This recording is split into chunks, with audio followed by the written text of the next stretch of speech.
Hello guys! Sa video na 'to gagawa tayo ng tulip petal na dalawa ang kulay. Pag-combine lang natin yung white tsaka blue, pilipitin lang natin ito or parang gawin nating tirintas.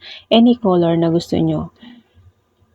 Tapos, i-fold natin ito into half and then i-cut natin ito. Pagkatapos nating i-cut, i-fold natin into half yung dalawa. Tapos, gagamit tayo ng isa pang fuzzy wire kulay white. Ipatong lamang natin ito. Then, i-twist natin ng 2 times yung white fuzzy wire. Then, i-fold natin pababa. Ayusin lamang natin ito at i-zeld natin. So, pagkatapos natin i-zeld, ayusin lamang natin ito ng konti.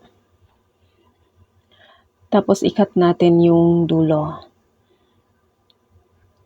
Then, i-fold natin yung baba ng konti. So, nakagawa na tayo ng tulip petal. Ganun lamang po paggawa na combined 2 colors. So, ngayon ituturo ko naman sa inyo kung paano tayo gumawa ng dahon.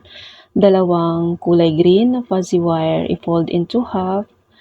Tapos, i-twist natin ito ng 2 times, then fold down.